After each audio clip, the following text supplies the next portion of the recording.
Buongiorno amici, benvenuti.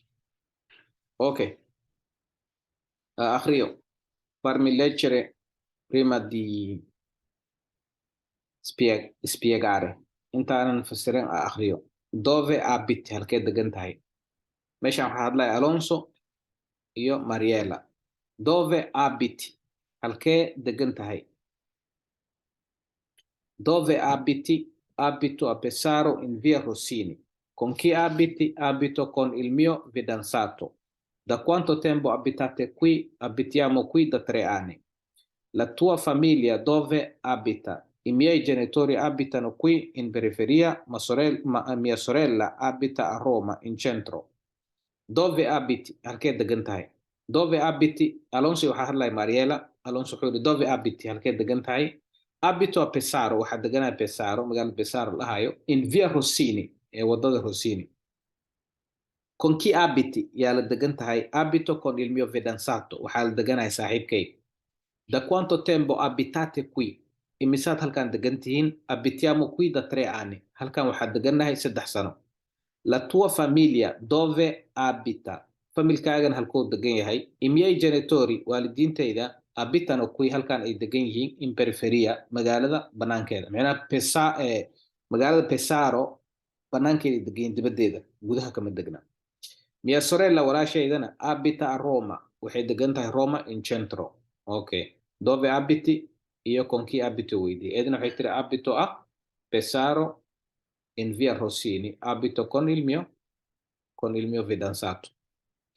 Riscrivi la frase in modo corretto come nell'esempio. Dib u qor jumladan sida saxan, sida tusaale lagu tusiyo kale. Mariela abita a Roma in via Rossini. Mariela abita a Pesaro in via Rossini, saxeen. Mariela abita qui da 3 mesi. No, Mariela abita qui da 3 anni. I genitori abita in centro? No, i genitori abitano in periferia. Mariela abita con la sorella? No, Mariela abita con il suo fidanzato. Ok. La madre abita a Roma? No, la madre abita a Pesaro. Il padre abita a Pesaro? Sì. Rispondi alle domande. Adiga marka, dove abiti? Qofkan channelkan ku xirnow. Dove abiti? Halkee degan tahay? Con chi abiti? Yaa la degan tahay? Da quanto tempo abiti qui? Halkaani imisaa degan tahay? Dove abita la tua famiglia? Familkaaga intay degan yihiin? Per esempio, io, ani ahaan hadda, Ali Hassan. Dove abita haddii aweydiis waxaa ku dhahaa abito a Siena. Con chi abiti? Abito da solo. Kaligeeyaa deganaa. Da quanto tempo abiti qui? Halkaa imisaa degan tahay? Abito qui da 5 anni. Dove abita la tua famiglia? I miei genitori abitano a Bolomarer, in Somalia. Fa le domande dell'esercizio 12 a un compagno. Fa le domande su'aalka weydii dell'esercizio 12 exerciseka ee 12aad a un compagno, qof oo saaxiibka ah. Meeshan waxaa arkay abiti, haddana abitoy naqatay oo deegaan, waxay noqotay haddana abitate, waxay noqotay abitiamo, waxay noqotay abitano.